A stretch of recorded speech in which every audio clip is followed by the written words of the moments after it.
Chia സീഡ്സിനെ കുറിച്ച് ഒരുപാട് doubts പലർക്കും ഉണ്ടാകും. ഞാൻ കുറച്ച് കാര്യങ്ങൾ പറഞ്ഞുതരാം കേട്ടോ. അപ്പം ഇതിനകത്ത് ഒമേഗ 3 ഫാറ്റി ആസിഡ്സും അമിനോ ആസിഡ്സൊക്കെ ഉള്ള സ്കിന്നിന് നല്ല ബെനിഫിറ്റ് വരുന്നുണ്ട്. പിന്നെ വെയിറ്റ് ലോസിന് എങ്ങനെ ഹെൽപ്പ് ചെയ്യുമെന്ന് വെച്ചാൽ തലേ ദിവസം 1 ടേബിൾ സ്പൂൺ ഒരു ഗ്ലാസ് വെള്ളത്തിലിട്ട് വയ്ക്കുക. പിറ്റേ ദിവസം രാവിലെ വർക്കൗട്ടിന് മുമ്പ് കുടിക്കുക. എന്നിട്ട് വർക്കൗട്ടിന് പോവുക. കൂടുതൽ എനർജി കിട്ടും, വിശക്കത്തില്ല. പക്ഷേ ഇത് മാത്രമല്ല, അത് വർക്കൗട്ട് കഴിഞ്ഞിട്ട് ബ്രേക്ക്ഫാസ്റ്റ് കഴിക്കണം.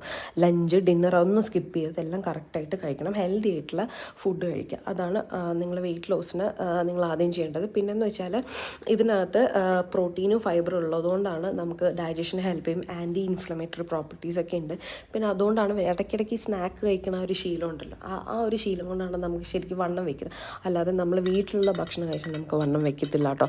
അപ്പോൾ നമ്മൾ ആക്ച്വലി ചില ആൾക്കാരുണ്ട് ഫുഡ് കഴിച്ചിട്ട് വീണ്ടും എന്തെങ്കിലുമൊക്കെ കുറിക്കാൻ തോന്നും. അപ്പോൾ ആ ഹാബിറ്റൊക്കെ ഇത് കഴിക്കുമ്പോൾ മാറും.